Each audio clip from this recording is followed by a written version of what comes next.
warahmatullahi wabarakatuh.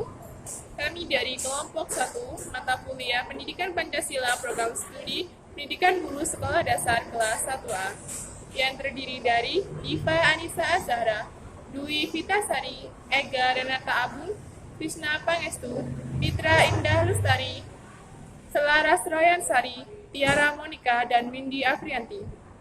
Kami akan mempresentasikan hasil diskusi kami tentang artikel yang berjudul Menjaga Eksistensi Pancasila dan Penerapannya bagi Masyarakat di Era Globalisasi. Pendahuluan, berdasarkan falsafah Pancasila, manusia Indonesia adalah makhluk ciptaan Tuhan yang mempunyai naluri, akhlak, daya pikir, dan sadar akan keberadaannya yang serba terhubung dengan sesamanya, lingkungannya, alam semesta, dan penciptanya. Kesadaran ini menumbuhkan cipta, karsa, dan karya untuk mempertahankan eksistensi dan kelangsungan hidupnya dari generasi ke generasi. Pancasila merupakan dasar negara bagi kita. Sebagai dasar negara, Pancasila lahir berdasarkan nilai-nilai budaya yang terkandung sejak zaman nenek moyang kita dahulu. Nilai-nilai tersebut lahir dan melekat secara tidak sengaja pada nenek moyang kita. Pancasila itu terdiri dari Panca dan Sila. Nama Panca diusulkan oleh Insinyur Soekarno, sedangkan nama Sila diusulkan oleh salah seorang ahli bahasa. Pancasila dirasakan sudah sempurna dan mencakup segala aspek dan pada setelah puluhan tahun lahirnya Pancasila dari tahun 1945 hingga saat ini, negara di dunia mengalami pengembangan yang pesat dalam berbagai bidang kehidupan. Masuknya era globalisasi menjadikan bangsa dunia hampir tidak memiliki batas.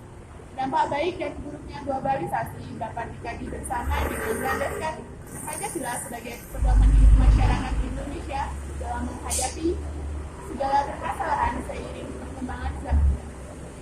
Kondisi bangsa saat ini mencerminkan adanya penyimpangan dari Pancasila yang seharusnya.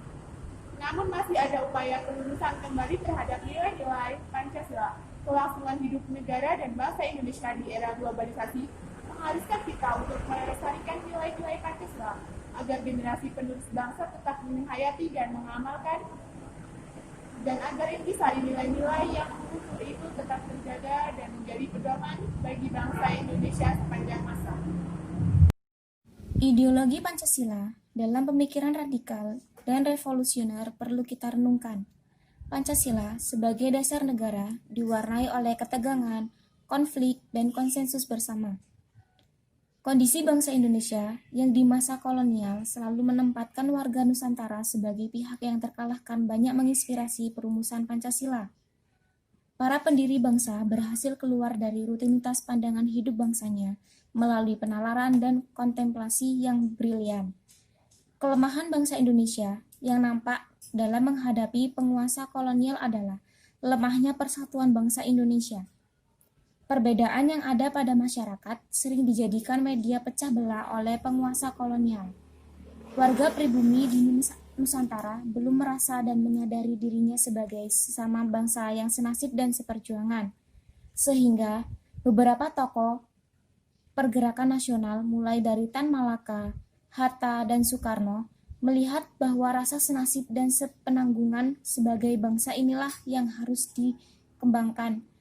Perlakuan ketidakadilan yang diterima masyarakat Nusantara menginspirasi adanya penghormatan terhadap ketidakadilan masyarakat pribumi yang diperlakukan tidak manusiawi, menuntut adanya penghargaan terhadap nilai-nilai kemanusiaan dan keadilan. Secara kodratnya, manusia memiliki hak dan martabat yang sama. Setiap bentuk pemikiran, sistem hingga tindakan yang tidak menghargai dimensi kemanusiaan dan keadilan bertentangan dengan prinsip Pancasila. Prinsip-prinsip yang ada dalam Pancasila tidak semuanya berasal dari asing. Pancasila juga tidak semuanya berasal dari warisan Nusantara. Para pendiri negara mengolah kembali warisan Nusantara dan memperkaya dengan warisan dunia, sehingga muncul suatu rumusan Pancasila yang sangat cerdas dan visioner. Dari perpaduan budaya global dan warisan budaya yang luhur, itulah berhasil dirumuskan Pancasila sebagai suatu dasar negara, sekaligus pandangan hidup. Kita semua menyadari bahwa Pancasila sebagai grundnorm Start Fundamental Norm, yaitu pokok kaidah fundamental negara, masih berada dalam tataran normatif. Pokok pikiran Pancasila kemudian dijabarkan dalam Undang-Undang Dasar 1945 yang diharapkan dapat menjadi pijakan dalam membuat tatanan kehidupan dan kebijakan dalam kehidupan berbangsa dan bernegara. Tujuan mulia pemerintahan negara Indonesia didasari oleh 4 hal yang tercantum dalam pembukaan Undang-Undang Dasar 1945, yaitu: yang pertama, melindungi segenap bangsa dan seluruh tumpah darah Indonesia. Yang kedua, memajukan kesejahteraan umum. Yang ketiga, mencerdaskan kehidupan bangsa. Yang keempat, dan ikut melaksanakan ketertiban dunia yang berdasarkan kemerdekaan, perdamaian abadi, dan keadilan sosial. Hidup bangsa. Dengan demikian, secara harfiah, ideologi yaitu ilmu pengertian-pengertian dasar atau cita-cita dalam bangsa yang harus dicapai. Sehingga cita-cita yang bersifat tetap itu sekaligus merupakan dasar negara atau pandangan hidup dalam kehidupan sehari-hari. Ideologi juga mempunyai karakteristik, yaitu ideologi sering muncul dan berkembang alam situasi kritis. Kemudian, ideologi memiliki kekuatan yang luas dengan pemikiran yang beragam dan terprogram. Yang ketiga, ideologi mengajukan beberapa strata pemikiran dan panutan. Yang keempat, ideologi memiliki pola pemikiran yang sistematis. Gejala mengglobalnya sosial kultural antara bangsa sehingga kultur antar bangsa di dunia seolah-olah melebur menjadi kultur dunia atau global. Akibatnya, hubungan antar bangsa semakin dekat.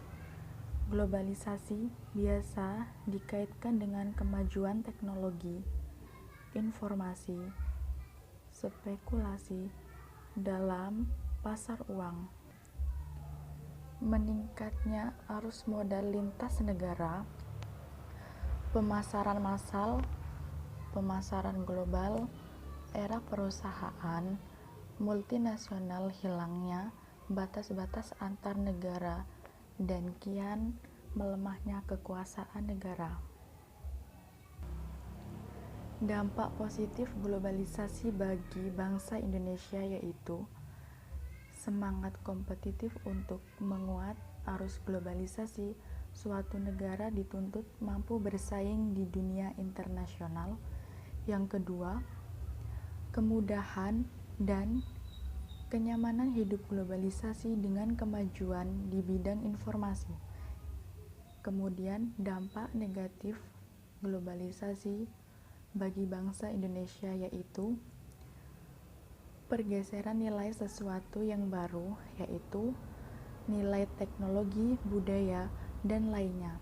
Yang kedua, pertentangan nilai, masuknya nilai-nilai baru dan asing tidak sejalan atau bahkan bertentangan dengan nilai-nilai luhur di Indonesia.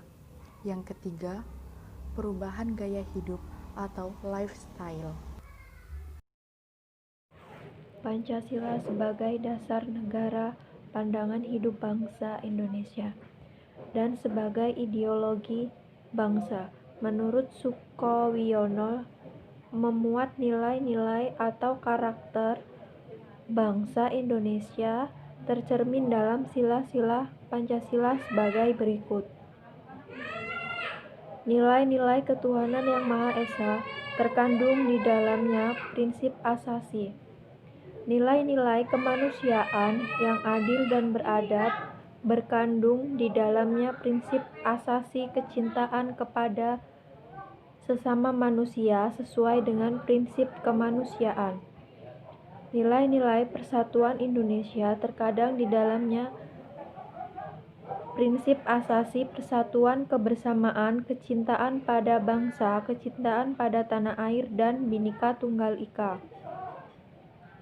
Nilai-nilai kerakyatan yang dipimpin oleh hikmat kebijaksanaan dalam permusyawaratan perwakilan nilai-nilai keadilan sosial bagi seluruh rakyat Indonesia, terkandung di dalamnya prinsip asasi kondisi masyarakat Indonesia saat ini dalam menerapkan nilai-nilai Pancasila. Kondisi bangsa Indonesia saat ini dapat dikaji dan identifikasi dengan melihat perilaku dan kepribadian masyarakat Indonesia, tercermin pada tingkah laku masyarakat Indonesia sehari-hari. Perilaku masyarakat Indonesia saat ini yang tidak sesuai dengan nilai-nilai Pancasila yaitu penyimpangan sila pertama. Saat ini kita menjumpai generasi muda yang tidak bertakwa kepada Tuhan Yang Maha Esa. Misalnya, meninggalkan ibadah, melanggar peraturan agama, menganggap dirinya sebagai Tuhan atau Rasul, dan lain sebagainya. Fungsi Pancasila antara lain: 1. Pancasila sebagai identitas dan kepribadian bangsa. Pancasila adalah kepribadian bangsa yang digali dari nilai-nilai yang telah tumbuh dan berkembang dalam masyarakat dan budaya bangsa Indonesia. 2. Pancasila sebagai sistem filsafat. Pancasila bersifat objektif, ilmiah karena urayanya bersifat logis dan dapat diterima oleh paham yang lain. 3. Pancasila sebagai sumber nilai-nilai dasar. Pancasila adalah nilai ketuhanan, nilai kemanusiaan, nilai persatuan, nilai kerakyatan, dan nilai keadilan. 4. Pancasila sebagai sistem etika. Secara sederhana, dapat dijelaskan bahwa yang dimaksud etika Pancasila adalah etika yang mengacu dan bersumber pada nilai-nilai norma Pancasila sebagai dasar negara dan pandangan hidup bangsa. 5. Pancasila sebagai paradigma keilmuan ekonomi, politik, hukum, dan pendidikan. Pancasila sebagai ideologi terbuka menurut Winarno disebut terbuka sebab ideologi Pancasila bersumber pada kondisi objektif, konsep, prinsip, dan nilai-nilai orisinal masyarakat Indonesia sendiri. Kedudukan Pancasila sebagai ideologi bangsa dan negara Indonesia tercantum di dalam pembukaan Undang-Undang Dasar 1945 sebagai dasar negara Kesatuan Republik Indonesia (NKRI) yang harus dilaksanakan secara berkesinambungan dalam kehidupan berbangsa dan bernegara. Dengan demikian, Pancasila sebagai ideologi bangsa adalah sebagai kesatuan pandangan, cita-cita, keyakinan, dan nilai-nilai bangsa Indonesia yang harus diimplementasikan dalam kehidupan bermasyarakat, berbangsa, dan bernegara. Globalisasi merupakan gejala mengobalnya sosio-kultural antar bangsa sehingga kultur antar bangsa di dunia seolah-olah melebur menjadi kultur dunia global. Akibatnya, hubungan antar bangsa semakin dekat. Globalisasi bisa dikaitkan dengan kemajuan teknologi informasi. Spekulasi dalam pasar uang meningkatkannya arus modal lintas negara, pemasaran massal, pemasaran global, era perusahaan multinasional, hilangnya batas antar negara dan kian melemahnya kekuasaan negara. Budiono dalam Suparman 2012. Prinsip-prinsip yang ada dalam Pancasila semua berasal dari warisan Nusantara. Para pendiri negara mengolah kembali warisan Nusantara dan memperkaya dengan warisan dunia sehingga muncul suatu rumusan Pancasila yang sangat berdasarkan visioner dari perpaduan budaya global dan warisan budaya yang luhur. Itulah berhasil dirumuskan Pancasila sebagai dasar negara sekaligus pandangan. Kita semua menyadari bahwa Pancasila sebagai Grundnorma Fundamentator, yaitu pokok kaidah fundamental dalam negara masih berada dalam tataran normatif. Pokok pikiran Pancasila kemudian dijabarkan dalam Undang-Undang Dasar 1945 yang diharapkan dapat menjadi pijakan dalam membuat tatanan kehidupan dan kebijakan dalam kehidupan berbangsa dan bernegara. Tujuan mulia pemerintahan negara Indonesia didasari oleh 4 hal yang tercantum di dalam pembukaan Undang-Undang Dasar 1945 alinea keempat, yaitu melindungi segenap bangsa Indonesia dan seluruh tumpah darah Indonesia, memajukan kesejahteraan umum, mencerdaskan kehidupan bangsa, dan ikut melaksanakan ketertiban dunia yang berdasarkan kemerdekaan, perdamaian abadi, dan keadilan sosial. Sebagai suatu ideologi bangsa dan negara Indonesia, maka Pancasila pada hakikatnya bukan hanya merupakan suatu hasil perenungan atau pemikiran seseorang atau kelompok orang sebagaimana ideologi-ideologi lain di dunia. Namun, Pancasila diangkat dari nilai-nilai adat istiadat, nilai-nilai kebudayaan, serta nilai religius yang terdapat dalam pandangan hidup masyarakat Indonesia sebelum membentuk negara. Dengan kata lain, unsur-unsur yang merupakan materi Pancasila tidak lain diangkat dari pandangan hidup masyarakat Indonesia sendiri, sehingga bangsa ini merupakan Pancasila. Pancasila sebagai ideologi nasional mengatasi paham perseorangan, golongan, suku bangsa, dan agama, sehingga semboyan Bhinneka Tunggal Ika diterapkan bagi segala masyarakat Indonesia dalam kesatuan yang utuh. Negara Kesatuan Republik Indonesia. Pancasila sebagai ideologi nasional berupaya meletakkan kepentingan bangsa dan negara Indonesia ditempatkan dalam kedudukan utama di atas kepentingan yang lainnya.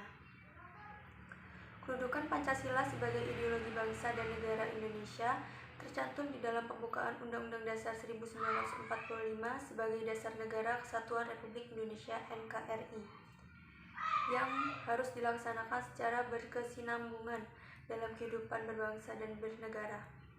Dengan demikian, Pancasila sebagai ideologi bangsa adalah sebagai keseluruhan pandangan, cita-cita, keyakinan, dan nilai-nilai bangsa Indonesia yang harus diimplementasikan dalam kehidupan bermasyarakat, berbangsa, dan bernegara. Menurut Konjaraningrat dalam Sukowiono tahun 2013, kebudayaan ialah keseluruh sistem gagasan, tindakan, dan hasil karya manusia dalam rangka kehidupan masyarakat yang dijadikan milik dari manusia dengan melalui belajar. Pembudayaan nilai-nilai Pancasila tidak sekedar memahami saja, namun harus dihayati dan diwujudkan dalam pengamalannya oleh setiap diri pribadi dan seluruh lapisan masyarakat, sehingga menumbuhkan kesadaran dan kebutuhan, mempertajam perasaan, meningkatkan daya tahan, daya tangkal, dan daya saing bangsa yang semua tercermin pada sikap tanggap dan perilaku masyarakat. Pembudayaan nilai-nilai luhur Pancasila perlu diupayakan pada berbagai kelompok masyarakat, baik kelompok profesi seperti tenaga kerja, notaris, guru, dan pengacara, kelompok fungsional seperti wanita, pemuda, dan lain sebagainya. Sebagian dengan upaya sedemikian rupa diharapkan terdapat penghayatan dari pengamalan nilai-nilai luhur Pancasila di berbagai bidang kehidupan di seluruh masyarakat. Dalam artian seperti tersebut di atas, maka dibedakan wujud kebudayaan itu sebagai berikut. Pertama, wujud kebudayaan sebagai suatu kompleks gagasan, nilai, norma, peraturan, dan sebagainya. Kedua, wujud kebudayaan sebagai suatu kompleks aktivitas serta tindakan berpola dari manusia dalam masyarakat. Ketiga, wujud kebudayaan sebagai benda-benda dari hasil karya manusia. Berdasarkan pengertian di atas, maka pembudayaan nilai-nilai Pancasila yang merupakan sumber dari karakter bangsa Indonesia, berarti perwujudan nilai-nilai Pancasila itu dalam 1.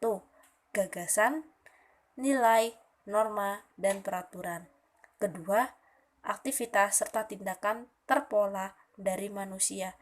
Dan yang ketiga, wujud hasil cipta manusia. Kesimpulan, Pancasila merupakan dasar negara dan pandangan hidup bangsa Indonesia. Sebagai dasar negara, Pancasila dijadikan sebagai dasar dalam membangun negara kesatuan Republik Indonesia. Arus globalisasi tidak mungkin dihentikan. Berjalannya globalisasi tidak terlepas dari perkembangan ilmu, pengetahuan, dan teknologi sebagai penyebabnya. Dampaknya juga tidak bisa dihindarkan. Bagi masyarakat, bangsa, dan negara Indonesia, globalisasi memiliki dampak positif dan negatif. Pembudayaan nilai-nilai luhur Pancasila perlu diupayakan. Diharapkan terdapat penghayatan dan pengalaman nilai-nilai luhur Pancasila di berbagai bidang kehidupan bagi seluruh masyarakat Indonesia. Globalisasi tidak bisa dihentikan. Globalisasi yang menjadikan semua negara seakan tiada batas. Untuk itu, perlunya Pancasila sebagai penyaring dari arus globalisasi. Perlunya pembudayaan nilai luhur Pancasila tidak sekedar memahami saja, namun harus dihayati dan diwujudkan dalam pengalamannya oleh setiap diri individu, sehingga menumbuhkan kesadaran dan kebutuhan untuk melaksanakan kehidupan bermasyarakat, berbangsa, bernegara berdasarkan Pancasila. Selanjutnya, saya perwakilan dari kelompok 1. Apabila ada kesalahan dan kekurangan dalam mengerjakan PowerPoint ini, saya sangat-sangat mohon maaf kepada Bapak Fathahillah SH MPD selaku dosen pembimbing mata kuliah Pendidikan Pancasila, dan kepada teman-teman semuanya. Kami ucapkan terima kasih untuk Bapak Fathahillah SH MPD telah memberi materi-materi dan bimbingan mengerjakan tugas ini. Dan saya ucapkan terima kasih banyak kepada teman-teman yang sudah membantu mengerjakan tugas ini.